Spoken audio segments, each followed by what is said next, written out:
Hello and welcome back to Podcast from the Edge with me, Peter Bruce. I have the Minister of Public Works and Infrastructure, Dean Macpherson, with me this week. And while public works and infrastructure might not at first mention set the imagination alight, in our case here in South Africa, if Dean Macpherson doesn't get his job right, then we all face a bleak future. We're all in big trouble. So welcome, Minister. And we're going to talk about a potential game changer in public works because you recently went to London with an investment proposal so audacious, to me at least, that I assumed you'd be laughed out of court, but you weren't. In fact, your audiences were fascinated. And your proposition was this, that you're going to take all of the land and the property owned by the state and bundle it into a new property company in which private investors can participate and invest, and which you reckon is worth about 155 billion rand. That's roughly £7 billion or $8 billion, and that's serious money. And I'm interested, Minister, in what's driven you to do this. It's not as if you don't already have enough on your plate. Thanks, Peter. It's great to be with you again. I came to the conclusion that if we try and deal with our properties just as land and buildings, and don't actually see the real economic value that lies within them, we're going to continue to make the same mistakes, which misses the growth opportunity and investment opportunity that we have in them. Now, the interesting thing for me is that the state actually considered this matter in 1997. There's a government white paper that was approved. It was then affirmed by the cabinet in 1999, and nothing was ever done about it since then. And what the department did is it created a super branch called, what's notionally called the PMTE, which is the Property Management Trading Entity, but it does nothing of the sort. Effectively, what it does is it just manages these assets to the best of its ability, and doesn't really achieve anything. It's also a function of an economic question that I asked myself in the department, that if the maintenance backlog of these assets is 30 billion rand and climbing, and of course that sort of budget is not available to us, Treasury is not going to bail us out, we have to find a mechanism to do something about it, but also to protect the underlying value of those assets. So if you wanted to put it on a graph, you have an inclining maintenance backlog and a declining property value. And those two are going to intersect at a point where if a decision wasn't made quickly, that the damage actually may become irreversible, and government may have anything between a 30 and 50 billion rand hole on its balance sheet that it needs to fill due to these collapsing buildings around the country. So, we asked ourselves, what do we do then? So I've had some discussions with many in the private sector and those in private equity. We also looked at other examples around the country, around the world at least, particularly Singapore, Malaysia, and the Middle East. And they all had one thing in common, if you have to look for a common thread, is that they used their government assets to build generational and national wealth, and that they monetized them, they retained the ownership of them, they got rid of that which they don't need, and they were then able to actually use those as anchors for sovereign wealth funds. And that's where we got to the point that we did. We've also done a lot of background work, and what we presented in London, as you said, Peter, was, in my view, a very well thought out and researched business case. It was very well received by, I think in the one room, someone said to me we had $29 trillion worth of assets under management. So these are not people who don't know what they're talking about. And they said these are the exact kind of investment opportunities that we're looking for in South Africa. So you managed to get mention of the plan into President Cyril Ramaphosa's State of the Nation address in February. And I know nothing about government, but I do know that there's always a bit of a crush to get from various departments in government to get their plans into the State of the Nation address. And you were fortunate. You were one of those who got their plan mentioned. Some ministers didn't get their plans mentioned. And I just wanted to ask you, I mean, so having read a number of these State of the Nation addresses, where the president flags something as something that he wants to do, sometimes they just drift away and get, they fall by the wayside, and you remember them again in 3 or 4 years' time, and it's all too late. Can you just tell us anything about your interaction with the president, if you've had one directly, about this property company that gives you the confidence that this might have legs? Yes, it's a conversation that the president and I actually had on the 16th of August 2024. The president is a investor in property, understands property, so do I. And so I really tried to look at this through the lens of, how do you monetize these assets while actually building long-term value? And that's the discussion that we had, is how do we separate the non-core assets from the core assets, and then how do we actually build structured value over time?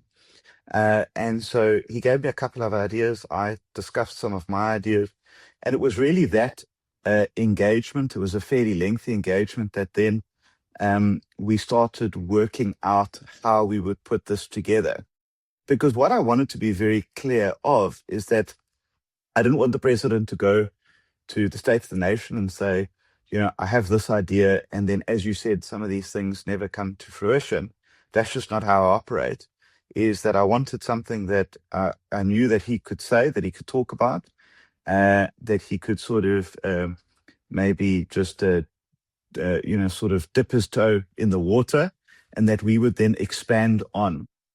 And that's really the strategy that we've had, is that following on from that, I expanded on that in my reply to the State of the Nation.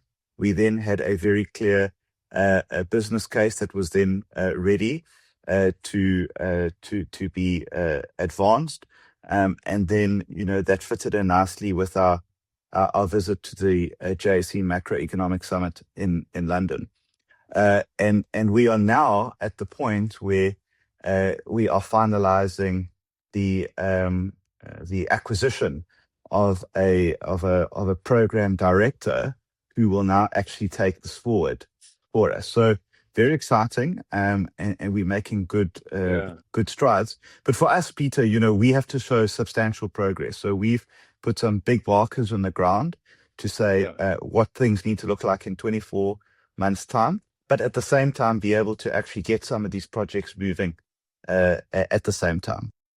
Yeah. So I want to come to the projects themselves in a minute, but just once again, sort of in your mind, how will it work? I mean, you can't be expected to run a sort of sharp as a pin commercial proposition like this from inside a government department. So will the unit have its own, fancy headquarters, the kind of thing that a private investor might want to walk in and be impressed by? As you say, you're looking for a project director. Does this person then become the chief executive of the company? And lastly, two things. One, how much rope does she or he have? And i.e., how independent of government do you think? How much independence can you tolerate? And two, do you eventually list this property company on the JSE, or if not only the JSE, perhaps in London as well, where you say it was so well received? So let me say that I'm absolutely dedicated and committed to ensuring that it has as much independence as is humanly possible. And I think that is critically important, because if we want to take commercial and financial decisions, those need to be done on that basis and that basis alone. Of course, there is every incentive for government, in my view, to support that decision, because if you look at how the company and fund would be structured, is that it would derive a dividend or produce a dividend every year from return of investment. And so the more commercial decisions it takes and the better it does, the more dividend there is for government then to be able to support other social infrastructure projects that may not be commercially viable. I've also, in the talks that I've had with a couple of individuals, have also committed that they will have independence and that they will be able to take the decisions that are needed. I mean, of course, as the executive authority of that, I would want to be able to give some direction and be able to give some guidance and also to be able to provide a buffer between them and government. So I think that that's incredibly important. But it's evidently clear that having an entity in the department has not worked, and that's what currently exists at the moment. And so we need to deal with it on that basis. The next point that I would make is around how the company is structured. Is that you actually have the property development company, and then you have the property fund. And we separate those, Peter, for two reasons, because we understand that private equity and sovereign wealth funds cannot invest in project-specific projects. They can only invest in a fund that derives a dividend for them. So our view is that we would have varying types of funds, 7-year, 10-year funds that derive dividends, and then we would then be able to disperse them on that basis while using that fund to drive the actual development through triple Ps on a project-by-project basis. Yeah. The interesting point that we had, or the discussion that I had, particularly with the JSE when I was in London, is that they see immense value of being able to actually list some of these funds, as we've seen in places like Singapore. And we are going to be working with them on how to structure that. We're going to get the best of the best expertise on how to actually manage that and get those funds listed, of course, over time. Yeah. So you've got 4 categories of investment in mind, and we'll just work from sort of big down to not so big. First of all, you mentioned sort of big office precincts to bring government services together in small and big towns. Worcester, Johannesburg is another one. There's a Tshwane and other. And I noticed Ngamakwe, which I assume is the same dust-blown, deeply rural Ngamakwe I grew up near in the old Transkei, but which is probably it serves a lot of people.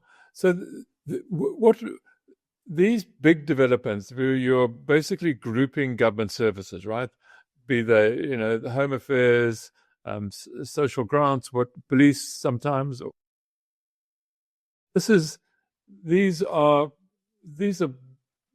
big projects. Peter, one of the things that I don't understand, and is an obvious contradiction, is that the government is the largest landowner and owner of buildings, 3 times the size of Growth Point, as an example. Being a big listed company that generates profits and generates income, which we don't. Yeah. Is that we have all of these empty buildings, and yet we continue to lease buildings from the private sector. That is that is actually damning, quite frankly.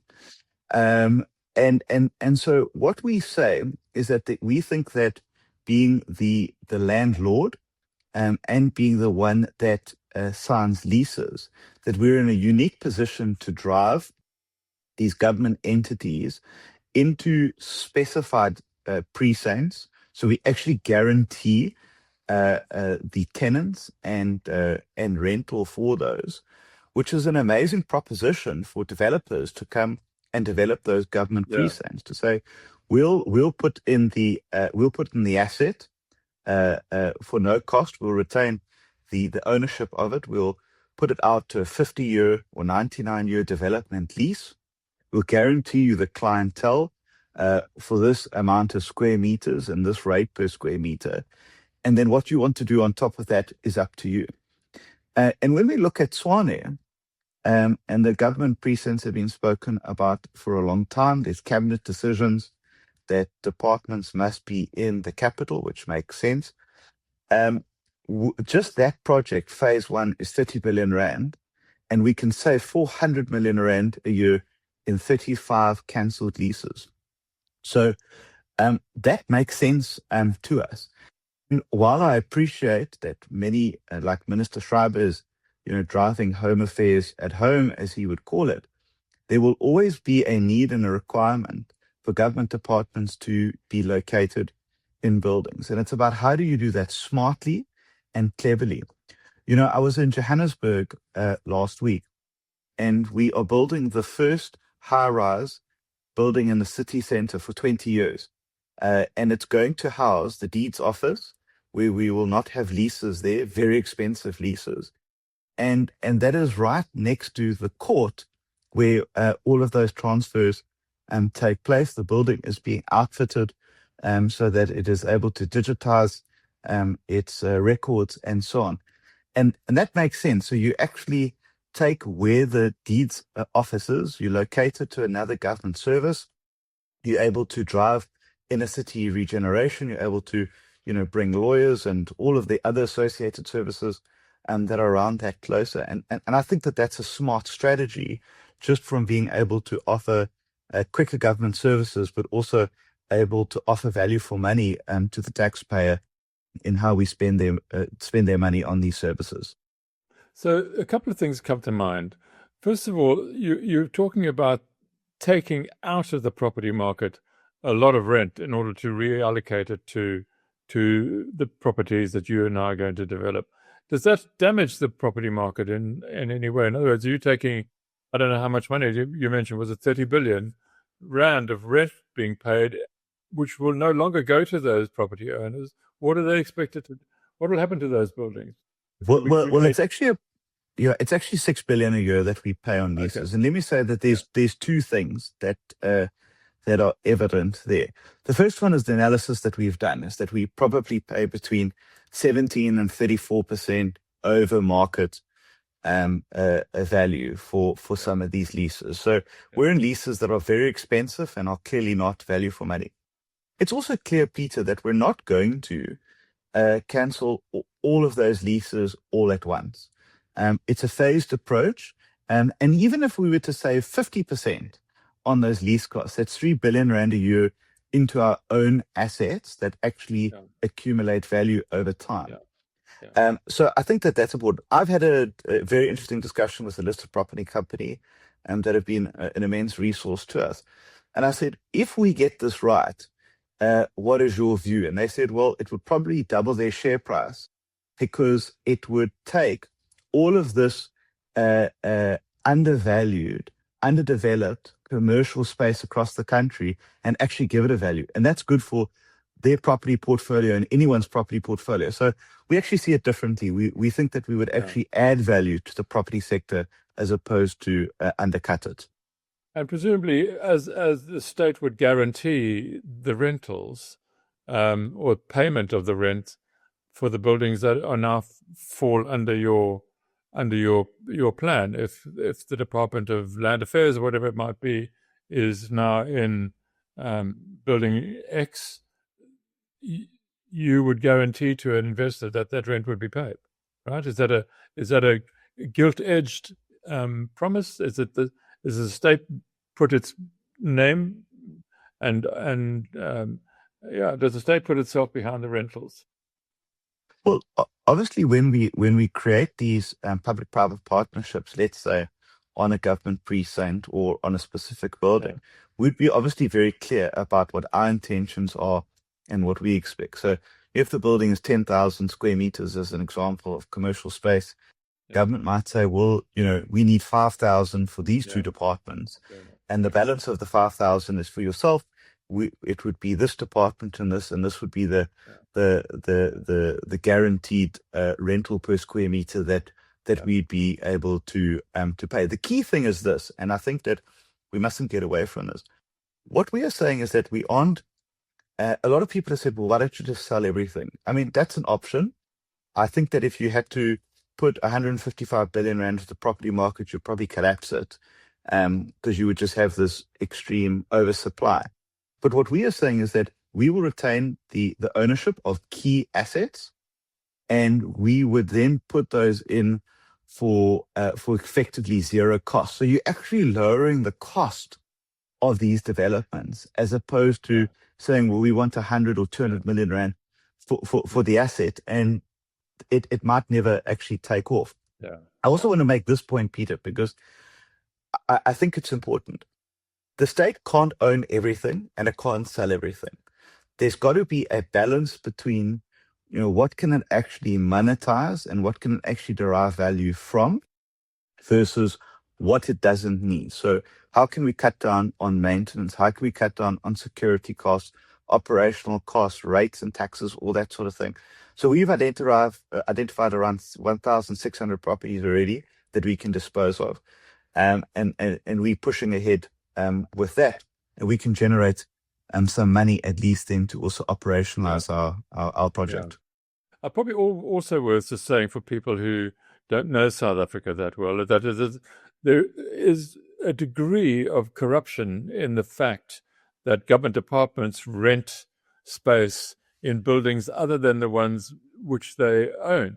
And these rents may be high. There was a famous story not that many years ago about the police moving into a new headquarters and signing a deal with somebody who was a friend of the chief of police.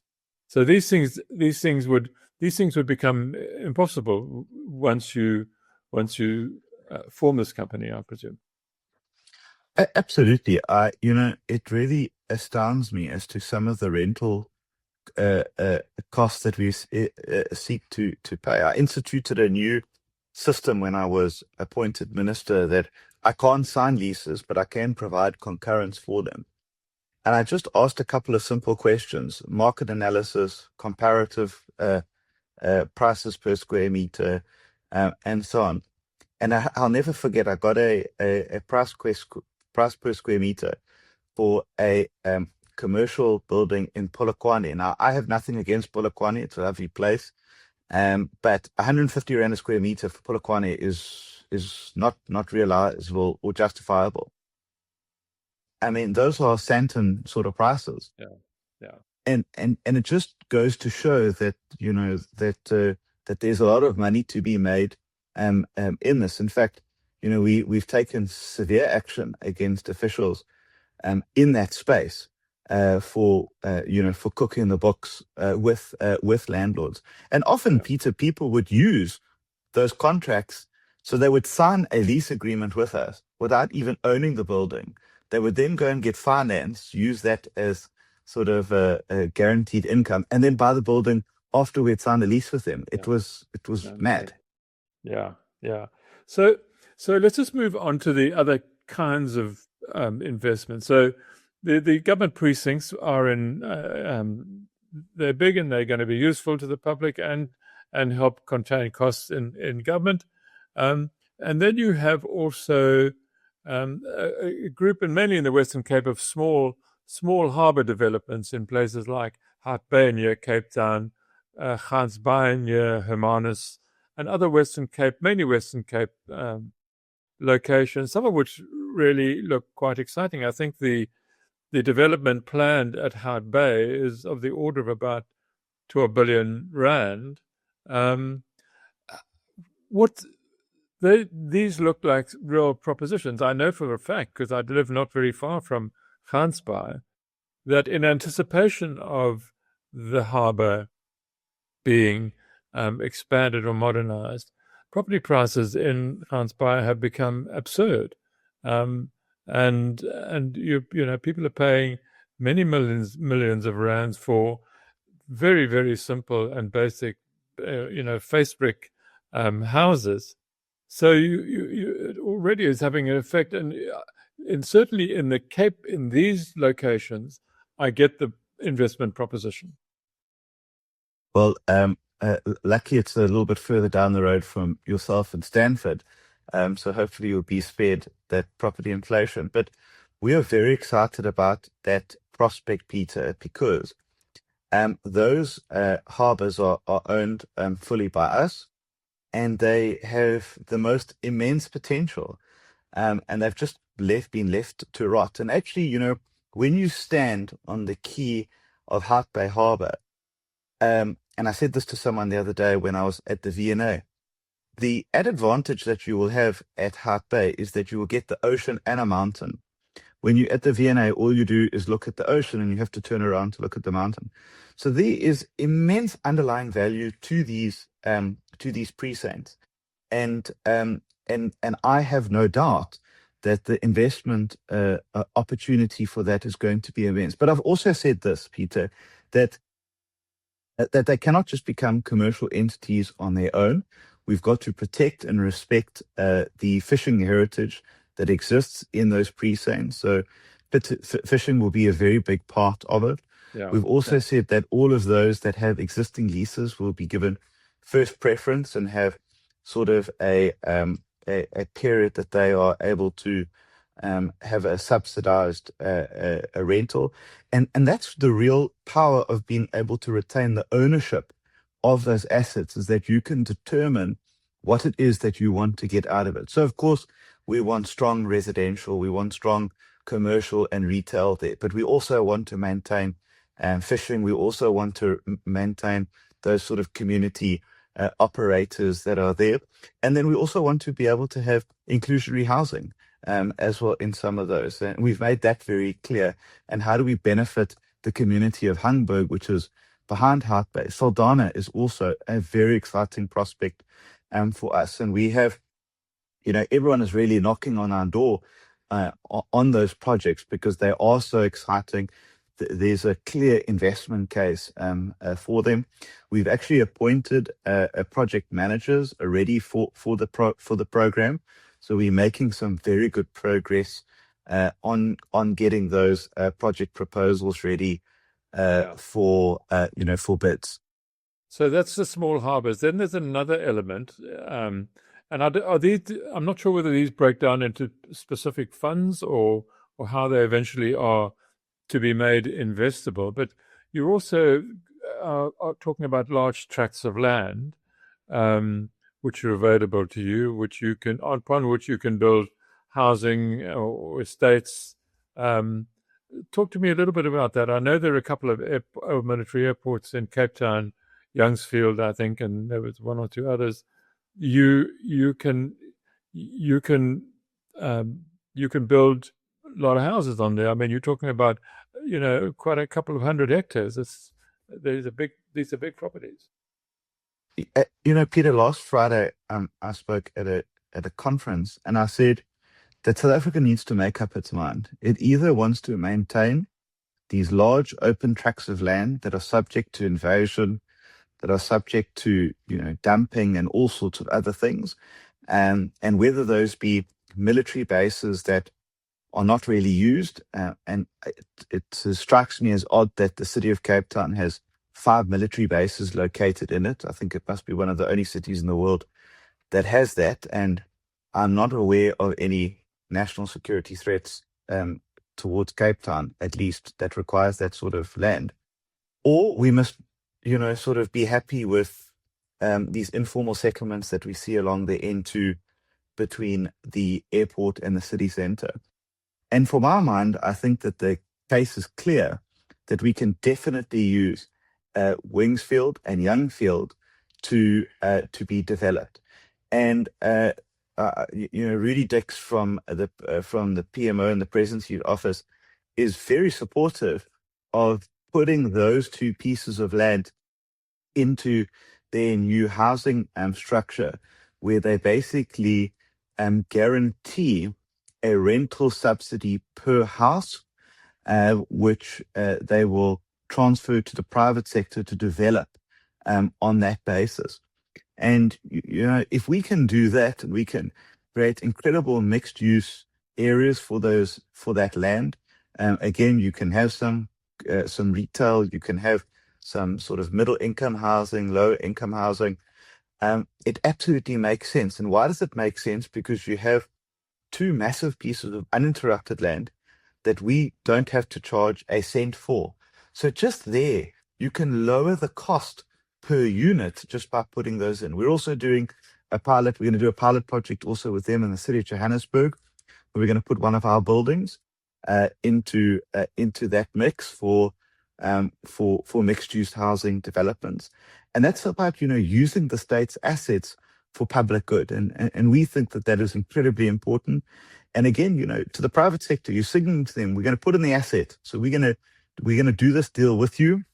We're gonna guarantee and underwrite 6,000 rand per month housing subsidy per unit.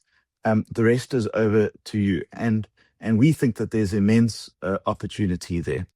So in places like Youngsfield and Wingfield, there's room there for thousands of houses, right, or apartments, or whatever one is going to build. I mean, this is I stand to be corrected, but I recall a figure of between the two of them around 40,000 residential opportunities, and and that's why we must make the choice. We're either going to have these barren pieces of land and continue with informal settlements, or we're going to do something about it. And I'm determined to do something about it. Yeah, and then we come to the last, and this is for me the most partly amusing, but also intriguing part of the proposition.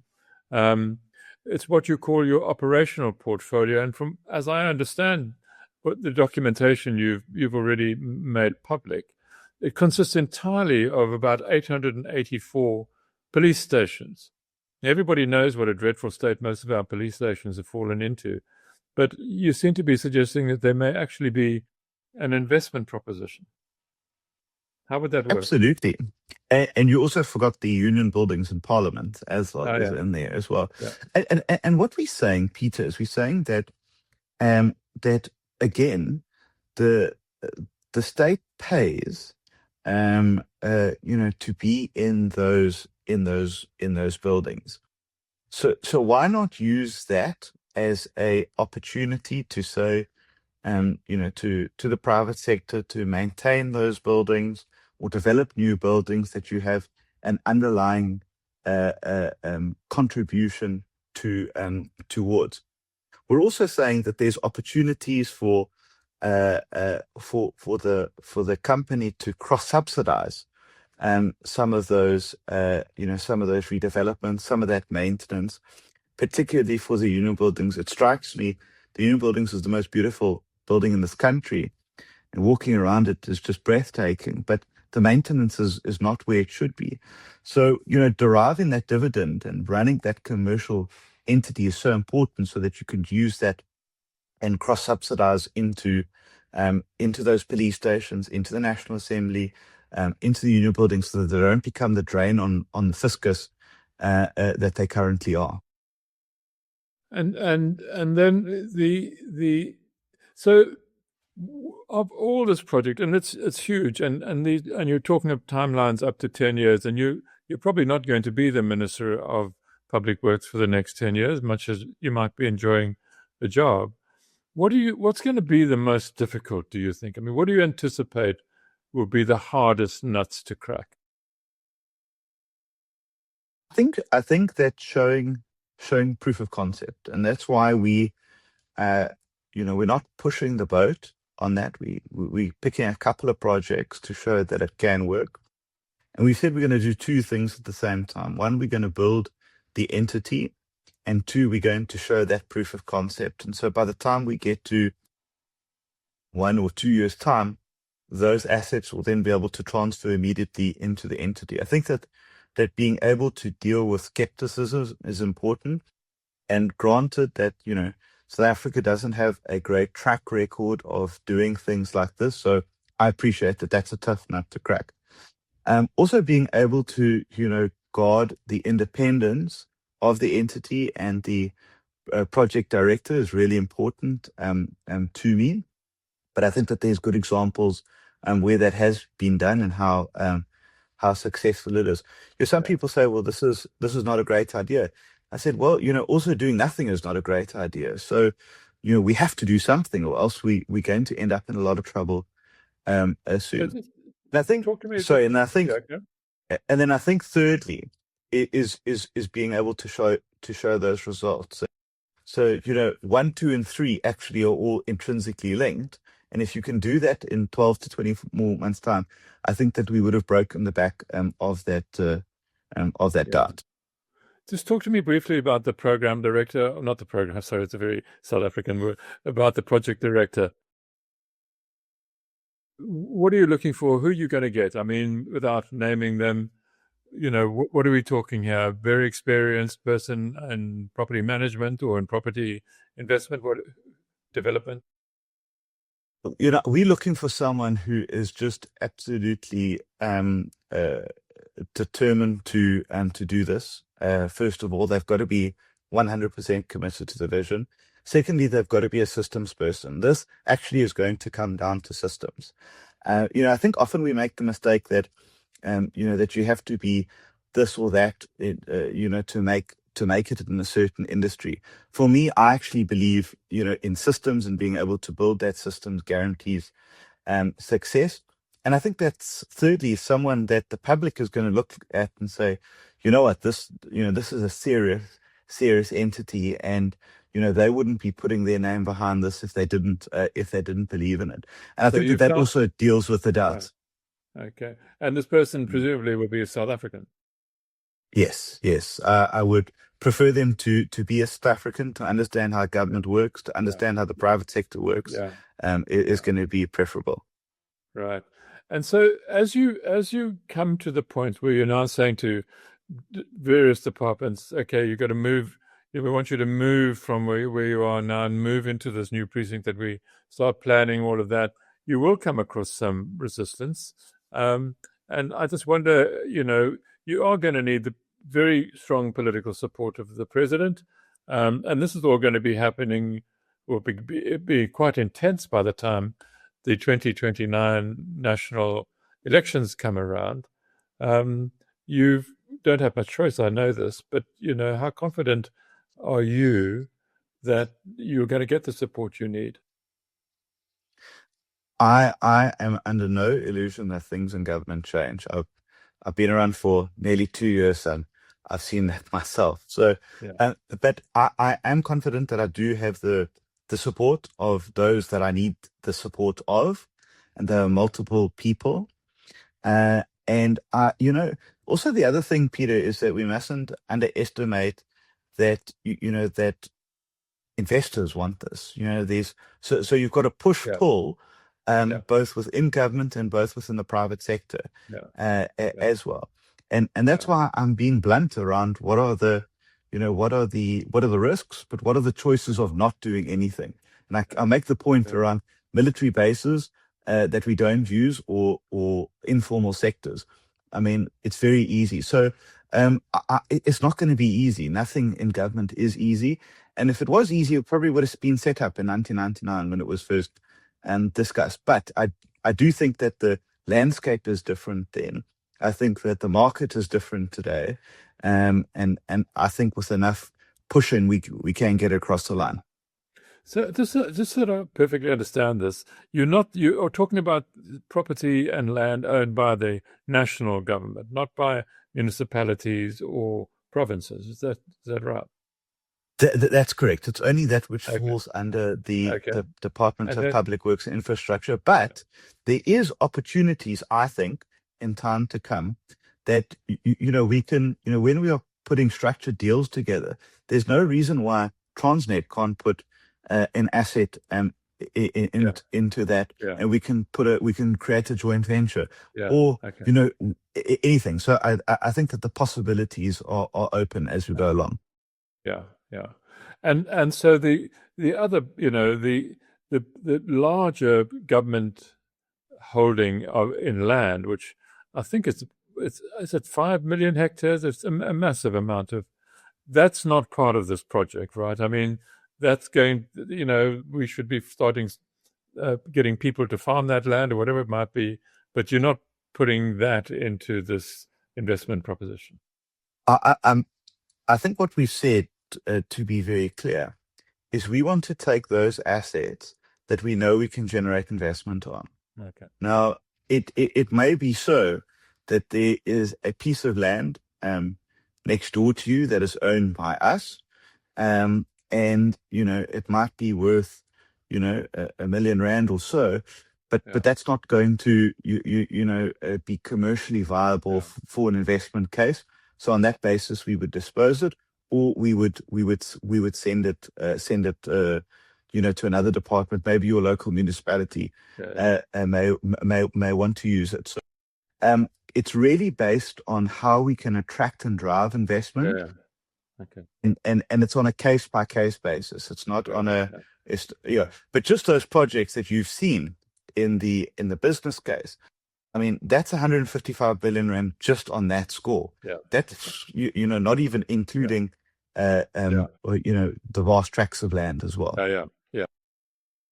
Mister, you were very quick out of the starting blocks in your new job, 2024, declaring that you wanted to turn South Africa into a construction site. And there were many meetings and I'm sure conferences and plans made. But I just wondered, just generally, as we come to the end of our conversation, how that's all going. And I live far away from big construction projects you were talking about, so I don't see all the activity. But I remember that Infrastructure South Africa, which falls under your ministry, had a bill book worth hundreds of billions of rand, and I think you told me at the time that quite a few of them were fully funded. And I remember you saying that fully funded didn't mean all the money was there, but that the Treasury had budgeted for the spend. How's that all going? I mean, are you on track with all of those plans? Have some fallen behind, fallen off, some moving ahead? Because you were in water, in rail, in roads, there was and electricity. There was a lot going on. Yes, Peter. I mean, let me say this, that I think that over the last 18 months, we've fundamentally got onto a trajectory which is now irreversible. And if you look in the last 12 months, we have doubled that construction book from 125 billion to 250 billion. We have seen construction contributing in the third quarter nearly half of all new jobs. And we saw construction turn positive for the last 2 quarters of last year. Quarter 3 was 0.1%. Quarter 4 was 2.5%. The FNB construction index has turned positive for the first time in 11 years. So I think that the confidence that we are able to do what we need to do is there. We also launched the Construction Action Plan, which actually brings synergy to all of the provinces and nationally to deal with matters like ensuring that tenders are awarded on time, that they aren't cancelled, so on. We've also been blacklisting companies that don't work. So, I mean, if you go and look at Infrastructure SA's, social media, you see that nearly on a weekly basis, we are now taking out to market projects that are ready for bids. And that just shows me that we are on the right track. Is there more that we could do? Absolutely. I mean, I think that we come off of a low base, but there's no doubt in my mind that direction is positive. We're headed in the right direction. I now have a permanent head of infrastructure, which they haven't had since Josienzo Ramakopa left. Mametse Masamolo, you should interview her one day. A very smart woman. I'd love to. Yeah. We now have a agreement for the Minister of Finance that ISA will be a schedule entity now, so they will have more ability to actually get things done. Just yesterday, I got an email from an energy project in the Eastern Cape saying, we need some help from you guys. We hit some bottlenecks. Can you do so? I said, absolutely. We're converting an urgent meeting to do so. So we're headed in the right direction. We'd love to do more. But I think that construction site is definitely unfolding. There's not cranes everywhere, but I can tell you there's a lot more cranes today than there was 2 years ago. Yeah. I watch the annual results reporting of some of the construction materials groups like PPC, the cement company. In their most recent report, they were saying, well, look, there was a lot of activity around South Africa, but not in South Africa. They still are saying that they wish South Africa the market would pick up so they can sell more cement. And obviously, cement is one of those lovely products because it's very local. It's not something you can really import, unless you're crazy. Um, but PPC is not feeling it yet, and that must be a worry. Yeah, I mean, of course. And, I've also had this discussion to say, the costs of these materials is important. Can we afford to have rising steel prices? Can we afford to have, cement that's being dumped in South Africa? And, I know you've written extensively about that issue as well. And so it's complex, and it's complex to manage that pipeline to ensure that what the state is building, that we are driving demand as well, but that we're also able to get it the best price possible. And I think that might probably be a discussion for another day, because I have quite a lot of views on it. I know you do too. But of course, we want to, a measure of success, and I've said this, is I want to see share prices of construction companies and material companies going up. I think that would be a good performance indicator for us as well. Yeah. So in all of this, Minister, you and Cyril Ramaphosa, the president, come from different political parties, but it's hard to imagine what is happening now, and your enthusiasm and your positive view on the future. It's hard to imagine that would have happened without someone like him, if not him exactly, in the job. I mean, he really has, in the best way that he is able to, he's really been able to push this kind of revival, perhaps, in our economy, and a bit of ambition into government. Or have I got that wrong? I think this president speaks often to us about having a higher ambition and having not settling for average. I think leading a coalition government is incredibly difficult.